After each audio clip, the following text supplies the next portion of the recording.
Buenos días, hoy vamos a presentar el tema de Justicia y Equidad en México. Somos alumnos del CETI 78, grado y grupo quinto E. Nuestro equipo está integrado por Banda Flores José Francisco, Banda Morales Jesús Guadalupe, Matamoros Sobervilla Josías Said, Roche Santiago Jesús Vladimir, Segura Esparza Víctor Manuel y Torres Hernández Alan Gabriel. Época precolonial. La época precolombina la ubicamos antes de la conquista de los españoles, esa llegada que marcó todo el sistema y la organización que se tenía entre las sociedades prehispánicas cambió de manera drástica de un día para otro. La aplicación de la justicia dependía mucho en la época precolonial de la cultura de cada pueblo prehispánico, de los dioses en los que creían, de la ideología de cada sociedad e incluso de sus antepasados. Jerarquía social. Existía una distribución estamentaria de la sociedad mexica. Esta estructura política se regía por dos principios, la jerarquía y la especialización de funciones. Encontramos a la nobleza, a los sacerdotes, los militares, comerciantes, artesanos. Facultades de autoridades judiciales. Existía un gran respeto por la justicia, imparcialidad y equidad.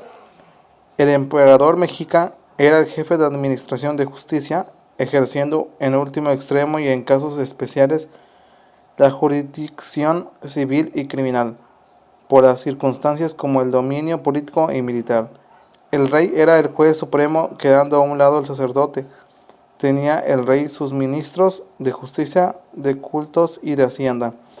Era auxiliado por 4 viejos caciques que estudiaban los casos proporcionando su opinión como Jerusperito.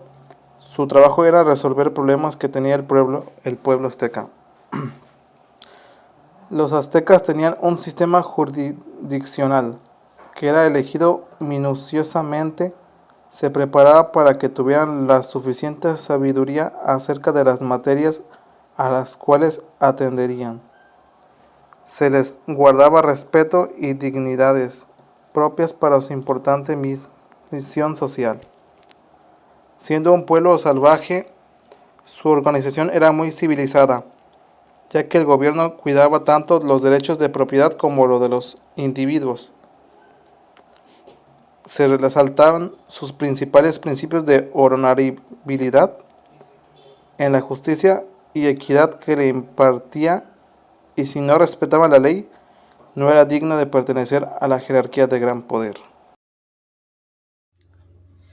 Panorama actual de la Administración de Justicia. Veamos el panorama actual. Tenemos a la Suprema Corte de Justicia de la Nación, la cual es encargada de la defensa del orden establecido por la Constitución Política de los Estados Unidos Mexicanos, mantener el equilibrio entre los diversos poderes y órganos de gobierno y solucionar de modo definitivo asuntos judiciales de gran relevancia social a través de las resoluciones jurisdiccionales que dicta. Según el artículo 2 de la Ley Orgánica del Poder Judicial de la Federación, la Suprema Corte de Justicia de la Nación se compone por 11 ministros, uno de los cuales es su presidente y funciona en pleno o en salas. El presidente de la Suprema Corte de Justicia no integra sala, es decir, solo forma parte del pleno en sí, pero no participa en ninguna de las actividades de las salas. Los ministros son electos para un periodo de 15 años.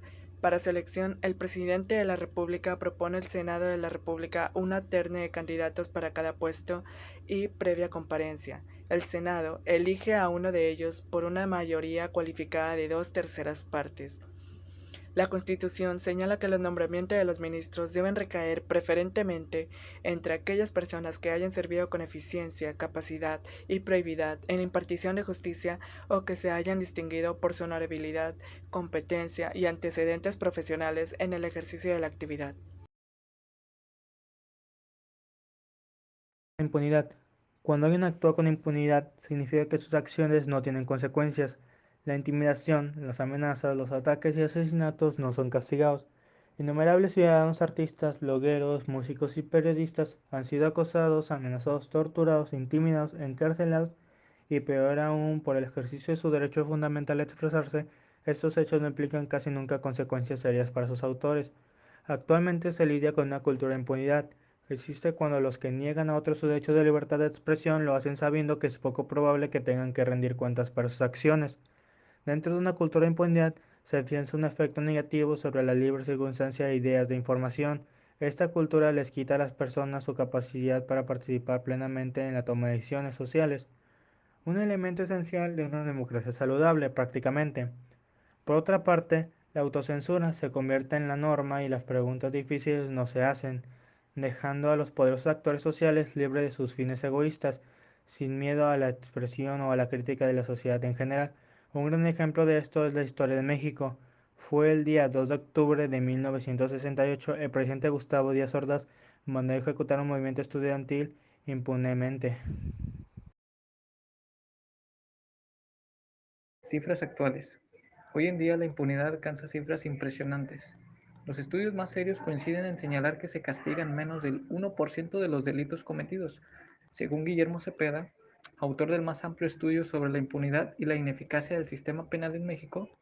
La posibilidad de que el probable responsable de un delito llegue ante la autoridad judicial, es decir, solamente que llegue ante el juez, no sea que sea condenado, es del 3.3% del total de los delitos denunciados, lo que equivale a decir que la impunidad se da en el 96.7% de los casos. El 71% de los detenidos en el Distrito Federal no tuvo asistencia de abogado mientras estuvo privado de su libertad ante el Ministerio Público. Del 30% que sí tuvo asistencia de abogado, la mayoría, 70%, no pudo hablar con él a solas. Ya ante el juez que conoció de la acusación de su contra, el 60% de los detenidos no fueron informados de que tenían derecho a no declarar. Durante su declaración preparatoria ante la autoridad judicial, 1 de cada 4 detenidos no estuvo asistido de abogado. El 80% de los detenidos nunca habló con el juez que lo condenó. El juzgador no estuvo presente durante la declaración del detenido, ya en sede judicial, en el 71% de los casos. Sobra decir que la Constitución mexicana reconoce el derecho a la asistencia de abogado desde el momento de la detención, así como el derecho a no declarar de los detenidos, artículo 20. Por su parte, los códigos de procedimientos penales exigen la inmediatez del juez, es decir, su presencia durante el desahogo de las diligencias judiciales. Con los datos que se acaban de mencionar, podría tener fundamento la idea que el sistema de justicia penales tiene una amplia red de ineficacias y corrupción que pueden atrapar y procesar a muchos delincuentes. Pero falta todavía un aspecto importante para poder tener una imagen más fiel de esta red. ¿A quiénes atrapa el sistema penal? La mayoría de los sentenciados han cometido delitos contra la prioridad, particularmente robos de poco valor o delitos contra la salud, sobre todo tráfico de drogas en pequeños montos, menos de $100 en promedio como valor de venta de las sustancias con las que fueron detenidos, aunque la mitad traía sustancias con un valor inferior de los $16.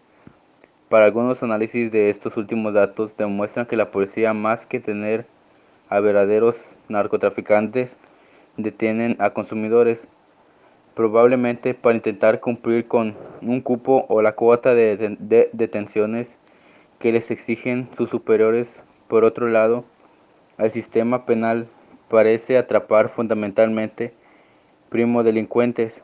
Solamente el 29% de los detenidos habían sido sentenciados con anterioridad por algún delito. Lo que podemos concluir es que la justicia penal procesa delincuentes novatos y de poca monta, pero deja ir los que son expertos y cometen delitos graves. En el panorama penal mexicano, el castigo de los delitos de cuello blanco es un caso verdaderamente excepcional.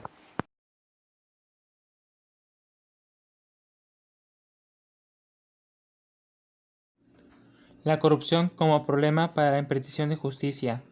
En nuestra Constitución no existe distinción económica o ideologías al referirnos a las obligaciones y derechos que se tienen. Desgraciadamente, en la sociedad en la cual vivimos ahora existen dos factores que rompen el esquema. Estos son el corruptor y el corrompido, que utilizan un medio externo por regular el dinero que sirve para romper esa igualdad de la ley. Tomando en cuenta que el derecho tiene como objetivo regular la conducta de la sociedad, las normas se deben acatar independientemente de la voluntad de los ciudadanos. Si se permite que exista la corrupción dentro de la misma sociedad, se permite que exista incertidumbre y duda, donde la extorsión, el soborno o la influencia hace que las leyes queden sin validez alguna, o quizás sí, pero de manera muy lenta. El beneficio inmediato que genera la corrupción hace que su práctica se generalice, provocando que el orden general de la sociedad se debilite. Las personas que tienen poder con una mala ambición buscan el camino fácil. Una sociedad es injusta en proporción a su grado de corrupción, tomando en cuenta en nuestro país la cultura, principalmente la educación en casa. Desde que somos chicos podemos ver que el dinero mueve el mundo en los medios de comunicación o en la vida diaria. El derecho azteca, a pesar de ser arcaico, sirvió para tener una base de nuestro derecho actual. Es digno de reconocer los valores éticos que tenían en ese tiempo, que no se dejaban corromper, pues si sucedía, ellos mismos se castigaban con muerte, a diferencia del derecho actual, en el cual vivimos, desgraciadamente, dentro de un sistema corrupto y en algunos casos injusto. No se puede culpar a la organización que tenemos. De hecho, es uno de los mejores sistemas con el que podemos contar. Sin embargo, al aplicarlo, ahí es donde está el problema, pues no hay equidad dentro del mismo, es decir, la impartición de la justicia por los encargados de hacerlo, ya que muchas veces no se hace con apego a la ley, ya sea por omitir la ley existente, muchas veces se ve influenciada por distintas percepciones o presiones políticas debido a las necesidades del servicio, a las experiencias, formación o valores del funcionario, quien tendrá mayor o menor capacidad para dar a conocer su resolución. Tenemos una sociedad donde algunas veces el nepotismo sobresale, dejando ver la incompetencia de falta de social, pues se busca solo el beneficio de algunos y no de todos. Una solución sería que seamos conscientes desde la educación en casa, en familia, lo que ven los niños en la televisión, lo que le enseñan los adultos, fomentar una cultura solidaria, que realmente nuestra aplicación del derecho sea concientizada por las autoridades correspondientes, tomando en cuenta el trato humano, equidad, honradez, pero sobre todo la justicia, para que esto nos lleve a que el pueblo vuelva a crecer y se considere el bienestar social en el México actual.